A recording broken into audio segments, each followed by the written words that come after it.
مسلمانوں کا قتل عام ہو رہا تھا، سب سے پہلی چیز جس نے ملک کو نقصان پہنچایا ہے اور فرقہ پرستی کی لعنت بڑھی ہے، وہ گاندھی جی کا قتل تھا۔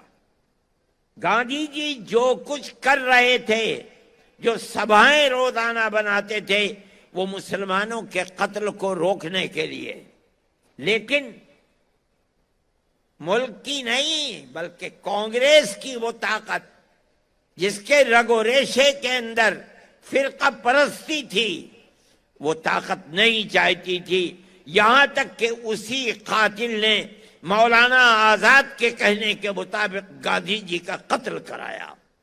گاندھی جی کا قتل در حقیقت سیکولرزم کا قتل تھا۔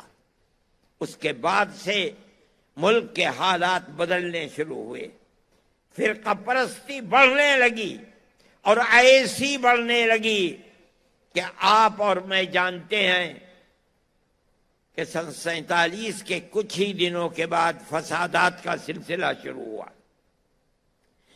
کوئی ہندوستان کا قابل بیان ایسا شہر نہیں ہے جہاں فرقہ پرستوں کے ہاتھوں مسلمان کا خون نہ بہا ہو، ان کی دولت نہ لوٹی ہو، آگ نہ لگائی گئی ہو۔ یہ سب کیا ہو رہا تھا؟ فرقہ پرستی تھی، فرقہ پرستی کا جنون تھا، کانگریس کی حکومتیں تھیں۔ ہم کہا کرتے تھے، جمعیت علماء کہتی تھی کہ اس فرقہ پرستی کی آگ کو بجھاؤ، اگر نہیں بجھاؤ گے تو کسی دن یہ تم کو بھی جلا ڈالے گی۔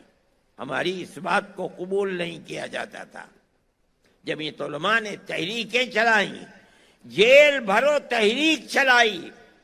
کیوں چلائی؟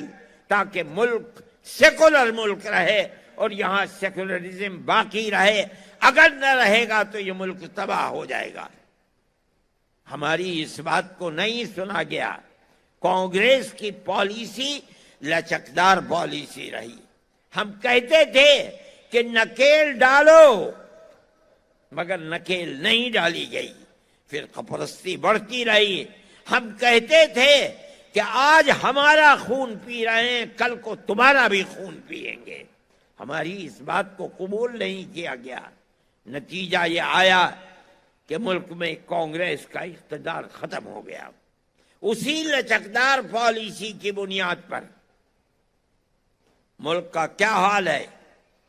8-10 سال ہیں، ملک کی تاریخ نہیں تھی کہ کبھی ہندو مسلم تفریق کی بنیاد پر الیکشن لڑا گیا ہو، مگر آج الیکشن اول سے لے کر آخر تک صرف مسلمان سے نفرت نفرت نفرت کی بنیاد پر لڑا جا رہا ہے۔ کیا ہوا کرناٹک کے الیکشن کے اندر؟ ہر آدمی نہیں، میں کہتا ہوں ملک کا اقتدار اعلیٰ اوپر سے لے کر نیچے تک اپنی تقریروں کے اندر کہتا ہے کہ ہمیں مسلمان کے ووٹ کی ضرورت نہیں ہے، ہم مسلمانوں کے مذہبی پرسنل لا کو بدل کر کے یکساں سول کوڈ کو لائیں گے۔ کہتے ہیں کہ ہم نے مسلمان کے ریزرویشن کو ختم کیا ہے، ہم مسلمان کو ریزرویشن نہیں دیں گے۔ علل اعلان یہ تقریریں ہوتی رہیں، دنیا نے سنا، ہم انگشت بدندہ تھے کہ اللہ کیا ہو رہا ہے۔ ہمارے بزرگوں نے جس ملک کے لیے اپنی جانوں کو قربان کیا ہے، پھانسیوں کے پھندے کے اوپر گئے ہیں، مگر اپنے اسٹینڈ سے ایک قدم پیچھے نہیں ہوئے۔ آج اسی ملک کے اندر مسلمان کو جینے کا حق نہیں دیا جا رہا ہے۔ ہم نے یہ سب کچھ دیکھا، خاموش رہے۔ کانگریس اقتدار میں نہیں ہے، مگر گاندھی فیملی آگے بڑھی۔ دو ہی بھائی بہن، انہوں نے جن چیزوں کو اپنے مینیفیسٹو کے اندر داخل کیا، آپ غور کریں کہ ہم سے وعدے کیے گئے کہ ہم فرقہ پرست اور فساد پرور عناصر کی جماعت کے اوپر قدغن لگائیں گے، بند کریں گے اس کو۔ بجرنگ دل کے اوپر ہم قدغن لگائیں گے۔ اگر یہ تاریخ گواہ ہے اس بات کی کہ اگر یہ اسٹینڈ انہوں نے آج سے 70 سال پہلے ہندوستان کے اندر لے لیا ہوتا، اقتدار ان کے ہاتھ سے نہ جاتا،